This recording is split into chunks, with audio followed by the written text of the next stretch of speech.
하나님의 말씀은 레위기 22장입니다. 레위기 22장 1절부터 16절의 말씀입니다. 레위기 22장 1절부터 16절까지의 말씀 우리 함께 합독하겠습니다. 여호와께서 모세에게 말씀하여 이르시되 아론과 그의 아들들에게 말하여 그들로 이스라엘 자손이 내게 드리는 그 성물에 대하여 스스로 구별하여 내 성호를 욕되게 함이 없게 하라. 나는 여호와이니라. 그들에게 이르라. 누구든지 내 자손 중에 대대로 그의 몸이 부정하면서도 이스라엘 자손이 구별하여 여호와께 드리는 성물에 가까이 하는 자는 내 앞에서 끊어지리라. 나는 여호와이니라. 아론의 자손 중 나병 환자나 유출병자는 그가 정결하기 전에는 그 성물을 먹지 말 것이요 시체의 부정에 접촉된 자나 설정한 자나 무릇 사람을 부정하게 하는 벌레에 접촉된 모든 사람과 무슨 부정이든지 사람을 더럽힐 만한 것에게 접촉된 자 곧 이런 것에 접촉된 자는 저녁까지 부정하니 그의 몸을 물로 씻지 아니하면 그 성물을 먹지 못할지며 해질 때에야 정하리니 그 후에야 그 성물을 먹을 것이니라. 이는 자기의 음식이 됨이니라. 시체나 찢겨 죽은 짐승을 먹음으로 자기를 더럽히지 말라. 나는 여호와이니라. 그들은 내 명령을 지킬 것이니라. 그것을 속되게 하면 그로 말미암아 죄를 짓고 그 가운데서 죽을까 하노라. 나는 그들을 거룩하게 하는 여호와이니라. 일반인은 성물을 먹지 못할 것이며 제사장의 객이나 품꾼도 다 성물을 먹지 못할 것이니라. 그러나 제사장이 그의 돈으로 어떤 사람을 샀으면 그는 그것을 먹을 것이며 그의 집에서 출생한 자도 그렇게 하여 그들이 제사장의 음식을 먹을 것이며 제사장의 딸이 일반인에게 출가하였으면 거제의 성물을 먹지 못하되 만일 그가 과부가 되든지 이혼을 당하든지 자식이 없이 그의 친정에 돌아와서 젊었을 때와 같으면 그는 그의 아버지 몫의 음식을 먹을 것이나 일반인은 먹지 못할 것이니라. 만일 누가 부지 중에 성물을 먹으면 그 성물에 그것의 5분의 1을 더하여 제사장에게 줄지니라. 이스라엘 자손이 여호와께 드리는 성물을 그들은 속되게 하지 말지니 그들이 성물을 먹으면 그 죄로 인하여 형벌을 받게 할 것이니라. 나는 그 음식을 거룩하게 하는 여호와이니라. 아멘. 네, 오늘은 성물을 먹는 규례라는 제목으로 레위기 22장을 설교하도록 하겠습니다. 지난주에 말씀드린 대로 히브리 사람들의 문학은 최종 결론이 맨 뒤에 있는 것이 아니라 가운데 있고 그 가운데를 중심으로 양쪽의 내용들이 서로 대칭을 이루는 이런 문학의 형태로 글들이 기록되기도 한다라는 것을 말씀드렸습니다. 오늘 우리는 레위기 22장 하나님께서 다시 제사장들에게 주시는 말씀을 살펴보고 있는데요.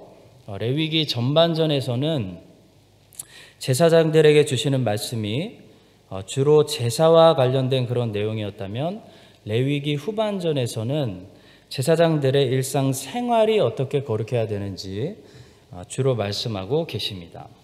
신약에서는 믿는 모든 성도들이 하나님 앞에서 제사장이기 때문에 우리는 레위기에 있는 모든 말씀들을 당연히 우리 모든 성도에게 주시는 말씀으로 들어야 됩니다. 오늘 말씀에서 제외되는 성도는 한 사람도 없습니다.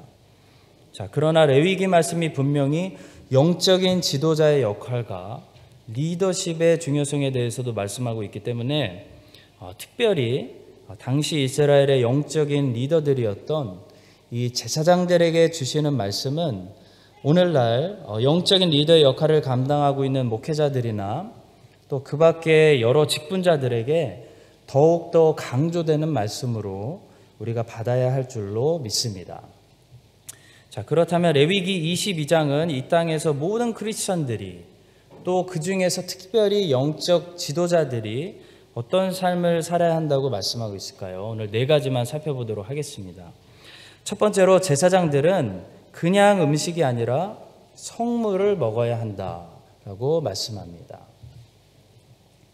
자, 성물은 구별된 음식입니다. 세상 사람들이 먹는 것과 크리스찬이 먹는 음식은 아주 특별히 구별된다는 겁니다. 다르다는 겁니다. 뭐가 다를까요? 우리가 무슨 다른 특별한 음식을 먹는 것 같지는 않은데, 그렇죠? 자, 세상 사람들이 먹는다는 것과 크리스찬이 먹는다는 것 어떻게 구별될까요? 그 목적이 다르고 우선순위가 다르다는 겁니다. 거기서 구별됩니다. 자, 세상 사람들은 우리와 똑같이 소를 먹고 돼지를 먹고 양을 먹지만 먹기 위해서 일합니다. 그러나 크리스찬들은 일하기 위해서 먹습니다. 자, 이게 다르다는 겁니다. 세상 사람들은 잘 먹기 위한 것이 늘 우선순위에 있습니다. 자, 그러나 크리스찬들은 먼저 그의 나라와 그의 의를 구하는 삶을 살아야 됩니다. 주님께서는 무엇을 먹을까, 무엇을 마실까, 무엇을 입을까 염려하지 말라고 했습니다. 염려하지 말라는 것은 조금 심플하게 이야기하면 신경 끄라는 말입니다. 자, 왜냐하면 그 이유가 중요한데요. 그런 것들은 이방인들이 하는 염려이기 때문이라는 겁니다. 이방인이라는 것은 믿음 밖에 있는 사람들을 이야기합니다. 자, 믿지 않는 사람들은 항상 하는 염려가 있다는 겁니다. 항상 인생의 염려가 뭐냐면 무엇을 먹을까, 무엇을 마실까, 무엇을 입을까에 있다는 겁니다. 그러나 크리스천들은 그것이 우리의 고민이 되면 안 된다는 겁니다. 우리의 고민은 하나님의 나라입니다. 어떻게 하면 하나님의 나라가 더 확장되게 할까? 어떻게 하면 하나님의 나라를 더 잘 전할 수 있을까? 그게 우리의 우선순위이고 그 일을 계속하기 위해서 이 땅에 사는 동안 필요한 것들을 먹는 것이 크리스찬의 음식이다라는 것입니다. 자, 그러니까 크리스찬이 먹는 것은 세상 사람들이 먹는 것들로부터 자연스럽게 구별된다는 겁니다. 그래서 성물입니다. 성도 여러분, 제사장은 꼭 성물을 먹어야 됩니다. 당시 성물은 하나님께 먼저 제사를 드리고 난 제물이 성물이 되었습니다. 제사장은 다른 걸 먹으면 안 됩니다. 순서적으로 하나님께 먼저 제사를 드리는 삶, 예배를 드리는 삶, 하나님께 먼저 온전히 헌신된 삶. 자, 그런 삶이기 때문에 그런 삶을 지속하기 위해서 먹는 것, 그것이 성물입니다. 이것이 모든 제사장들, 오늘날 모든 크리스천들의 삶이 되어야 한다는 겁니다. 성도 여러분, 우리는 먹기 위해 일하고 있습니까? 아니면 주의 일을 하기 위해 먹고 있습니까? 주의 일을 하기 위해 먹는 사람의 특징과 세상 사람들처럼 먹기 위해 일하는 사람의 특징이 있는데요. 먹기 위해 일하는 세상 사람들의 특징은요, 자꾸 많이 먹는다는 겁니다. 많이 먹고 잘 먹고 화려하게 먹는다는 특징을 가지고 있습니다. 자, 그런데 주의 일을 하기 위해 먹는 사람의 특징은요, 먹는 것이 심플하다는 겁니다. 자, 보십시오. 이스라엘 백성들은 광야에서 만나를 먹었습니다. 매일 메뉴가 바뀌고 다양한 음식을 먹지 않았습니다. 40년 동안 심플하게 만나를 먹었습니다. 왜냐하면 만나 먹는 것이 목적이 아니었기 때문입니다. 자, 또 세례 요한의 삶을 주목할 필요가 있는데요. 세례 요한의 삶에서 배울 것이 많습니다. 저는 세례 요한의 삶을 세 가지 단어로 정리해 본 적이 있습니다. 겸손, 경건, 그리고 검소입니다.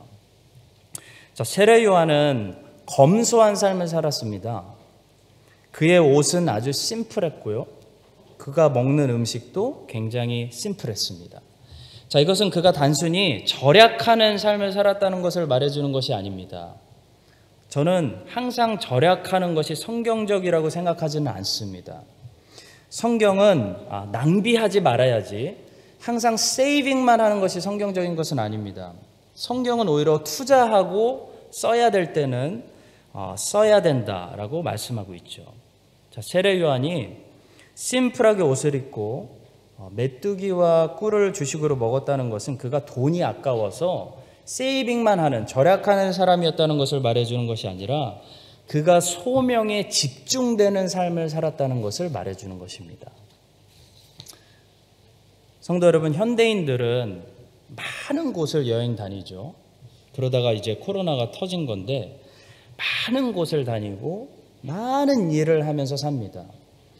자, 그런데 이것을 반대로 뒤집어 얘기하면 현대인들은 집중하는 삶을 살지 못한다는 겁니다.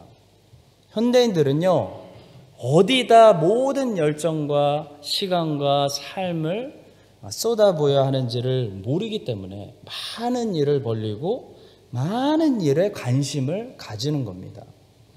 자, 그러나 세례 요한은요, 자기가 어느 곳에 자기의 모든 인생을 쏟아부어야 할지 정확히 알고 있었습니다. 그는 소명을 알았다는 겁니다. 그는 집중된 삶을 살았습니다. 그 증거 중에 하나가 바로 그가 먹는 음식이 심플했다는 겁니다. 그는 먹기 위해 산 사람이 아니라 주의 일을 하기 위해 먹었던 사람이었기 때문입니다. 자, 마찬가지로 오늘 본문의 말씀은 한마디로 말씀에 합당한 삶을 살기 위해서 먹어라라고 말씀하고 있습니다. 자, 본문 3절과 4절을 보시면 몸이 부정해졌는데도 제사장이 만약에 먹으려고 성물을 가까이 하면 하나님 앞에서 끊어진다라고 말씀하고 있습니다. 자, 이것은 무슨 말씀일까요? 성물을 먹으려면, 제사장이 밥을 먹으려면 부정해지면 안 된다. 곧 하나님의 말씀대로 살아야 된다라는 것을 가르쳐주는 중요한 교훈입니다. 한번 3절과 4절을 다시 읽어보겠습니다.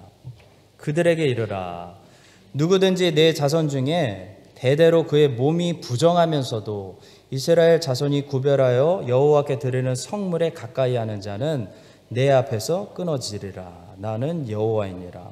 아론의 자손 중 나병 환자나 유출병자는 그가 정결하기 전에는 그 성물을 먹지 말 것이요 시체의 부정에 접촉된 자나 설정한 자나라고 말씀하고 있습니다. 자, 또 6절과 7절의 말씀도 동일한 메시지를 주고 있습니다. 제가 읽어보겠습니다. 곧 이런 것에 접촉된 자는 저녁까지 부정하니 그의 몸을 물로 씻지 아니하면 그 성물을 먹지 못할지며 해질 때에야 정하리니 그 후에야 그 성물을 먹을 것이니라. 이는 자기의 음식이 됨이니라. 자, 하나님 말씀의 요점은 이것입니다. 제사장들은 하나님의 말씀대로 살아야 성물도 먹을 수 있다라는 것입니다. 레위기 21장으로 다시 넘어가시면, 그 앞장으로 넘어가시면 제사장 집에서 혹시 날 때부터 선천적으로 장애를 가지고 태어난 사람들이 나면은 그들은 하나님 앞에서 제사장 직분을 감당하지 못하게 했습니다. 자, 왜냐하면 하나님 앞에서 행하는 일은 흠이 없이 온전해야 하기 때문입니다. 자, 그러나 그럼에도 불구하고 이렇게 선천적으로 장애를 가지고 태어난 제사장 집안에 있는 사람들도 제사장들만 먹을 수 있는 성물은 먹을 수 있도록 허락하셨습니다. 왜냐하면 그들도 먹고 살아야 되니까요. 하나님의 배려하심을 알 수가 있습니다. 그러니까 성전 일은 못하게 하셨지만, 제사장은 위임받지 못하게 하셨지만, 제사장 집안에서 태어났기 때문에 성물은 먹을 수 있게 하셨다는 겁니다. 자, 그러나 우리가 방금 읽었던 것처럼 선천적인 장애가 아닌데도 불구하고 자기가 불순종해서 하나님 말씀을 어겨서 부정하게 된 사람들은 다시 정하게 될 때까지 하나님이 제사장들에게 주시는 성물을 먹지 못하도록 하셨다는 겁니다. 굶으라고 하셨다는 겁니다. 자, 따라서 이 규례가 구약의 제사장들에게 주시는 메시지는 아주 명확하죠. 먹으려면 주의 말씀대로 순종해라 라는 것입니다. 마찬가지로 성도 여러분, 신약의 제사장들인 우리들에게도 주시는 교훈은 동일합니다. 주의 일을 해야 성물을 먹을 수 있다는 겁니다. 먼저 그의 나라와 그의 의를 구해야 그것을, 모든 것을 더하시겠다는 겁니다. 주의 말씀대로 살면서 성물을 먹어야 한다라는 것입니다. 오늘날 신약의 제사장들인데도 불구하고 주의 일을 돌보지 않고, 먼저 하나님 나라를 생각하지 않고, 주의 말씀에 순종하지 않고 세상 사람들처럼 먹기 위해, 사는 사람들이 얼마나 많은지 모르겠습니다. 자, 그것은 성물을 먹지 않는 그런 삶은 거룩한 삶이 아니라는 겁니다.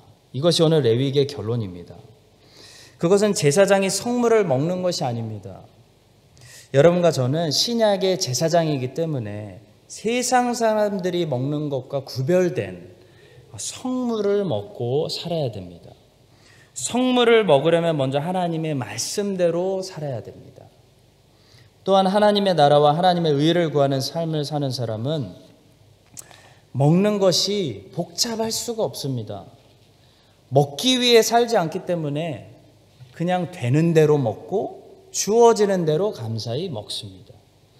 그리고 또 주의 일을 하려고 합니다. 자, 이것이 크리스찬들의 삶, 제사장들의 거룩한 삶이라고 말씀합니다. 성도 여러분, 오늘날 우리가 살아가는, 우리가 접하고 보고 느끼고 우리를 둘러싸고 있는 세상은 그런 세상이 아니죠. 점점 더 잘 먹고 더 잘 먹기 위해서 목숨을 거는, 한 끼 그냥 좀 부족하면 그냥 소식하면 되는데 그렇지 않고 맛집을 찾아다녀야 되는, 꼭 배불리 제대로 먹어야 되는, 챙겨 먹어야 되는 그런 분위기, 그런 문화를 속에서 우리가 살아가고 있습니다. 자, 이런 문화 속에서 여러분과 제가 빛의 자녀로 살아가면서 우리는 어떤 태도를 가져야 되냐면, 세례 요한 같은 소명에 집중된 삶을 살아가면서 먹는 것은 주시는 대로 먹는, 그냥 주어지는 대로 심플하게 먹는, 오늘 제대로 안 먹어도 죽지 않습니다. 먹기 위해 일하는 것이 아니라, 먹기 위해 사는 것이 아니라 주의 일을 하기 위해서 성물을 먹는 그런 여러분과 저의 거룩한 삶이 되시기를 주의 이름으로 축복합니다. 자, 두 번째로 오늘 본문 10절부터 16절은 뭘 말씀하고 있냐면, 제사장의 가족들까지도 성물을 함께 먹을 수 있도록 허락하셨다라는 말씀입니다. 제사장뿐만 아니라 제사장의 모든 가족들도 이 성물을 먹어야 됩니다. 자, 제사장 집에 누가 잠깐 방문했다고 해서 그 여행객이 제사장이 먹는 성물을 함께 먹을 수 있는 것은 허락되지 않았습니다. 그 10절 말씀입니다. 일반인은 성물을 먹지 못할 것이며 제사장의 객이나 품꾼도 다 성물을 먹지 못할 것이니라. 일반인들이 성물을 혹시 실수로 먹었으면 그들은 반드시 그것을 제사장에게 보상하라고 말씀하셨습니다. 그것이 14절입니다. 만일 누가 부지 중에 성물을 먹으면 그 성물에 그것의 5분의 1을 더하여 제사장에게 줄지니라. 자, 그런데 좀 특이한 사람이 등장합니다. 11절에 보시면 제사장이 어떤 사람을 종으로 삼았을 경우에 그 종과 종의 가족들이 있을 수도 있지 않겠습니까?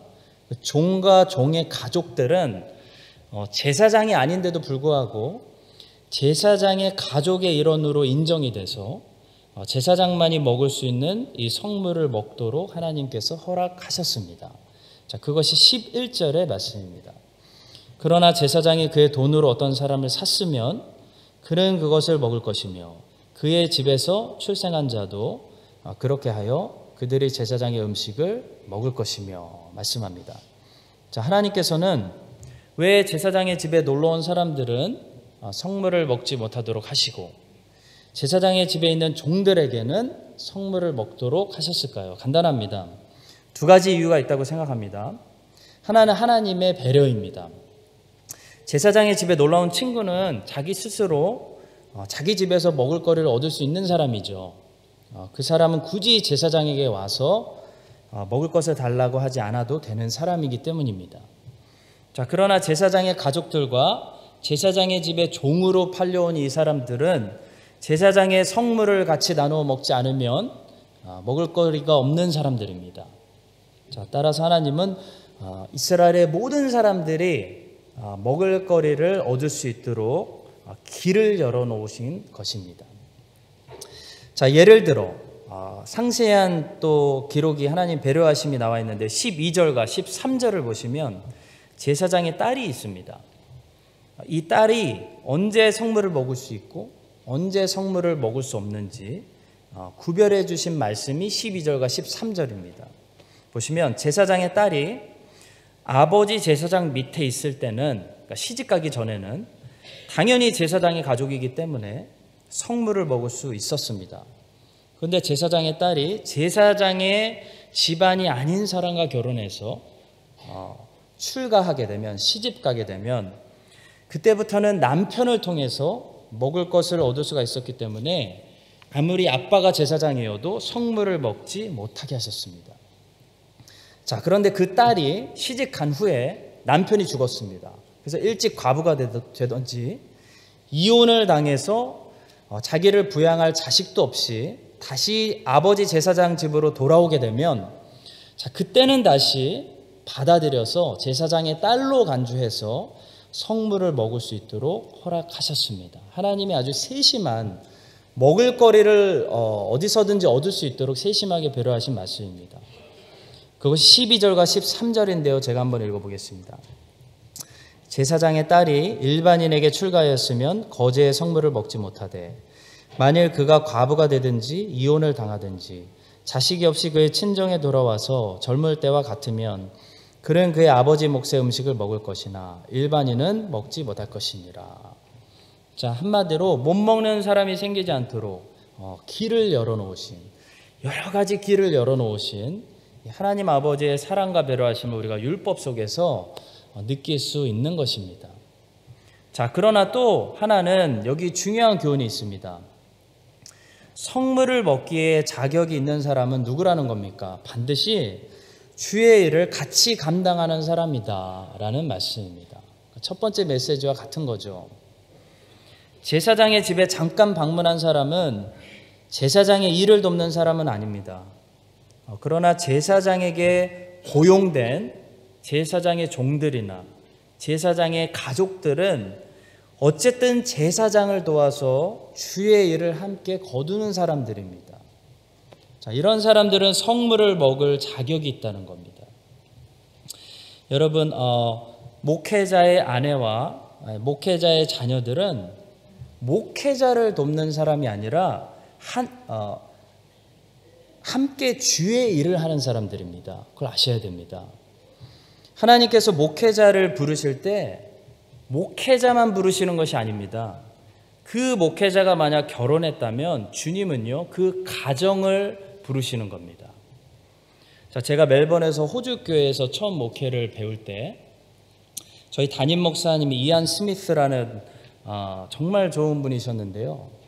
참 아쉬웠던 게 사모님을 2년 사역하면서 딱 2번 봤습니다. 교회 안 나오셨습니다. 일하시느라고.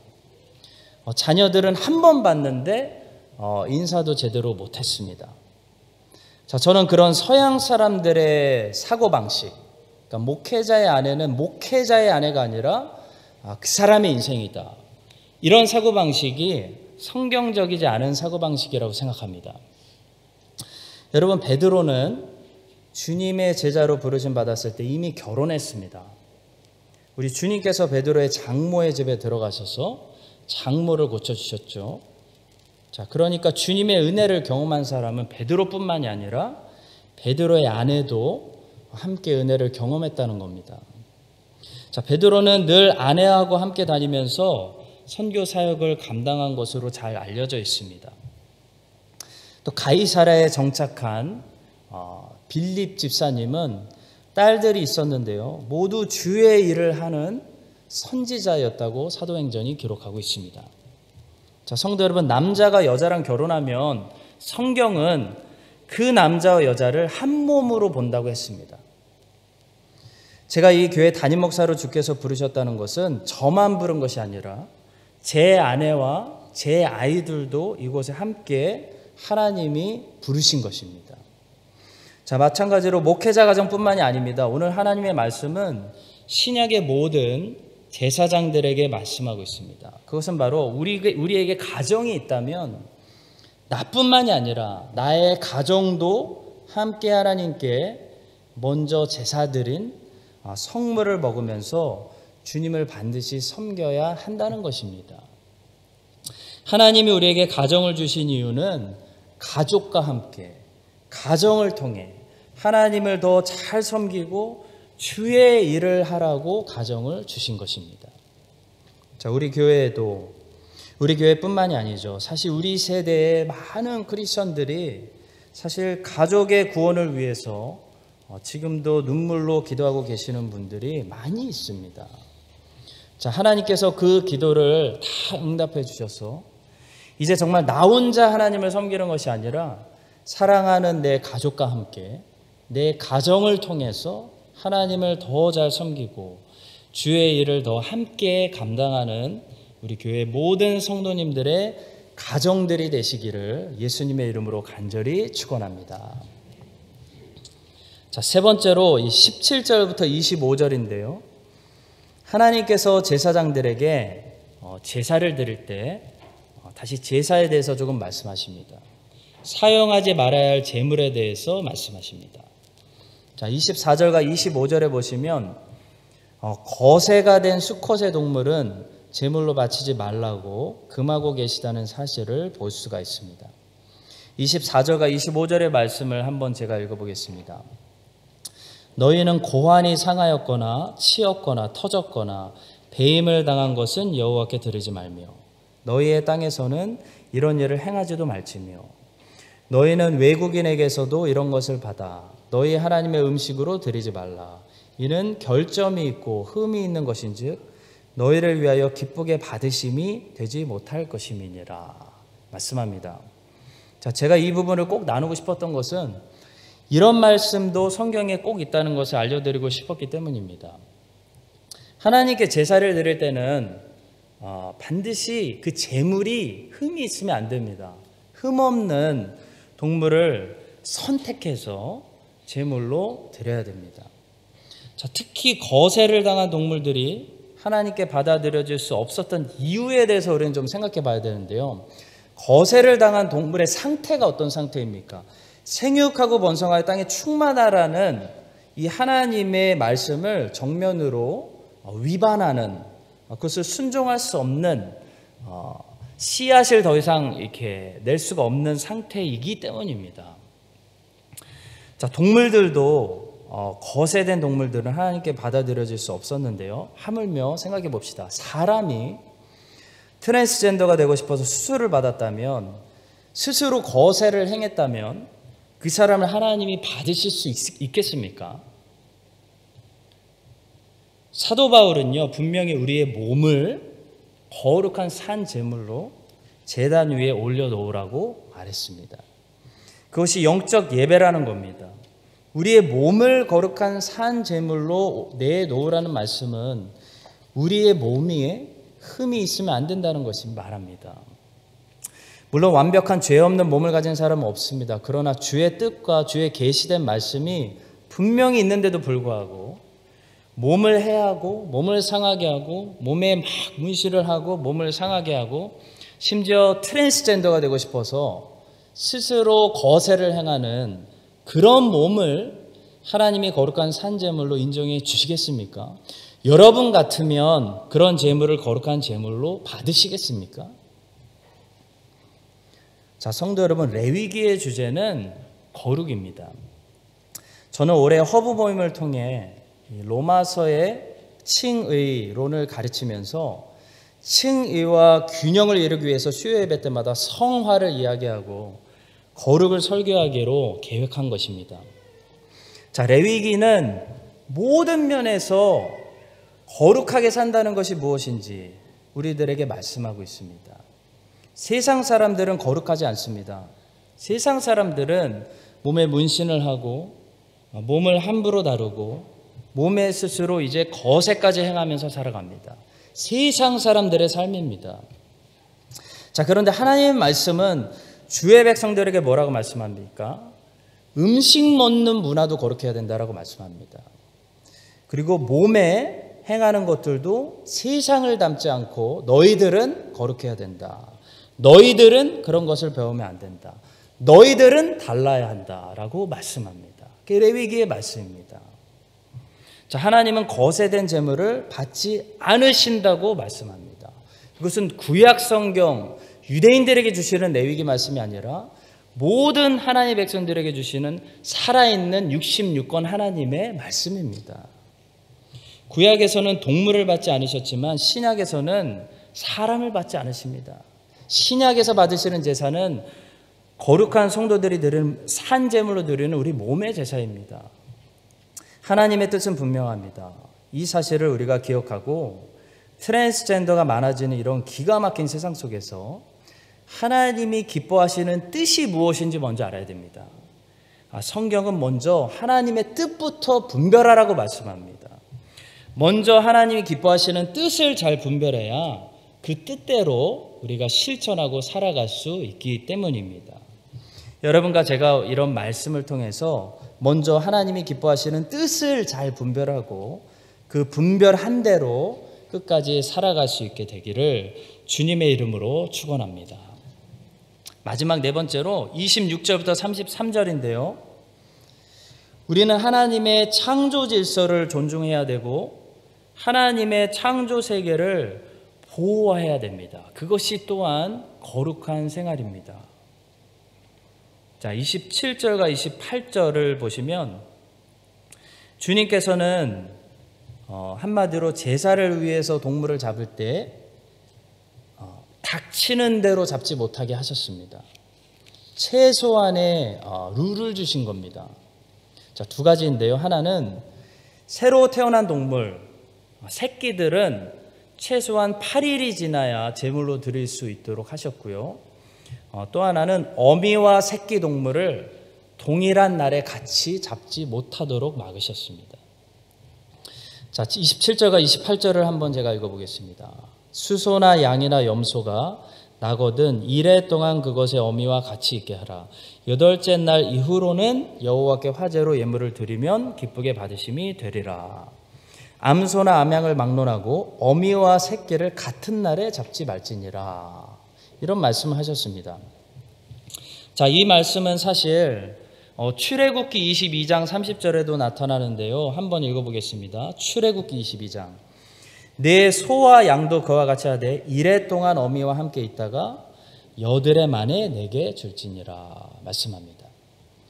자, 그리고 놀랍게도 신명기 22장 6절과 7절에도 비슷한 규례가 등장합니다. 신명기, 길을 가다가 나무에나 땅에 있는 새의 보금자리에 새 새끼나 알이 있고 어미새가 그의 새끼나 알을 품은 것을 보거든 그 어미새와 새끼를 아울러 취하지 말고 어미는 반드시 놓아줄 것이요 새끼는 취하여도 되나니 그리하면 내가 복을 누리고 장수하리라. 다 비슷한 맥락의 말씀을 말씀하고 계십니다. 제물을 드리기 위해서 제물을 취할 때 지켜야 하는 규례입니다. 자, 참 신기하죠. 비슷한 말씀의 율법인데 전부 22장에 있습니다. 출애굽기 22장, 레위기 22장, 신명기 22장에 있습니다. 자, 이 말씀들을 통해서 하나님께서 지금 주의 백성들에게 무엇을 말씀하시는 걸까요? 여러 가지 의미가 있을 수 있다고 생각합니다. 잔인해지면 안 된다. 그런 메시지도 저는 있다고 생각합니다. 자, 그러나 그 중에 하나는 분명히 이것입니다. 하나님의 창조 세계를 무분별하게 파괴해서는 안 된다라는 메시지가 분명히 있습니다. 하나님께서 노아의 방주 안에 이 하나님이 만드신 피조물들이 멸종당하지 않도록 이 피조물들도 종류대로 같이 집어넣으셨습니다. 노아의 가족들만 집어넣으신 것이 아닙니다. 그리고 하나님께서 노아에게 그것을 잘 관리하라고 말씀하셨습니다. 그것처럼 우리는 크리스찬으로서 하나님이 주신 이 땅과 이 땅의 피조물들을 파괴하지 말고 멸종시키지 말고 잘 관리해야 될 책임이 우리에게 있습니다. 자, 우리는 내추럴리스트, 자연주의자들이 되면 안 되겠습니다. 자연주의자들은 인간보다 자연을 더 생각합니다. 그런 사람들의 생각은 사실 무신론적인 생각입니다. 그러니까 인간의 가치를 생각하지 않는 거죠. 인간의 가치가 그냥 자연하고 똑같다라고 생각하는 무신론적인 생각입니다. 자, 그러나 성경적인 관점은 무엇입니까? 자연을 파괴하지 말고 보호하되 온 천하보다 귀한 것이 한 영혼이기 때문에 사람이 자연보다 당연히 중요하다라고 말씀합니다. 자, 그러나 성경은 그렇다고 해서 하나님이 만드신 이 피조물들에게 고통을 준다든지 무분별하게 인간이 그것을 파괴할 권리가 없다고 말합니다. 권리가 우리에게 없습니다. 우리는 오히려 지키고 보존해야 될 임무가 있습니다. 자, 그런데 우리가 살고 있는 세상은 너무나 망가졌습니다. 과거 기독교인들이라고 하는 미국 사람들이나 서방 국가 사람들이 기독교인들이었는데도 오늘 이와 같은 말씀은 무시한 채 열심히 찾아서 공부하지 않았기 때문에 자연을 그냥 아무 생각 없이 무질서하게 파괴시키고 선교는 하면서 자연은 그냥 무질서하게 막 파괴시키고 인간의 욕망을 채우는 일에만 급급했기 때문입니다. 자, 사랑하는 성도 여러분, 자연주의자들이 또 너무 오버하기 때문에 우리는 자연을 지키는 일에 반대로 아예 무관심해질 수도 있습니다. 크리스찬은 항상 그런 역공격을 받지 않도록 늘 조심해야 됩니다. 자, 여러분과 제가 동물 애호가가 되고 자연주의자들이 되자는 것이 당연히 아니라 크리스찬으로서 이 땅을 책임지고 하나님의 창조 질서를 자꾸 넘어가려는 어떤 무분별한 과학기술의 발전에는 반대할 줄도 알아야 된다는 겁니다. 또 하나님의 창조 세계를 파괴시켜서 생태계들이 멸종당하게 하는 그런 일에는 막 DNA를 막 가지고 장난을 치는 그런 일에는 반기를 들 줄도 알아야 된다는 겁니다. 자, 크리스찬은 그런 일에도 관심을 가지고 주의 뜻을 세상에 드러내야 한다는 겁니다. 자, 우리가 이 땅에 성경적인 가치관을 가지고 그렇게 살아갈 때 이 땅 뉴질랜드가 어떻게 되겠습니까? 이 땅 뉴질랜드의 이런 아름다움이 주의 백성들을 통해서 계속해서 보존되는 것입니다. 파괴되는 것이 아니라 보존될 수 있는 그런 거룩한 백성, 노아처럼 하나님이 노아에게 맡기신 것들을 잘 돌볼 수 있는 그런 거룩한 사람들이 될 수 있기를 예수님의 이름으로 간절히 축원드립니다.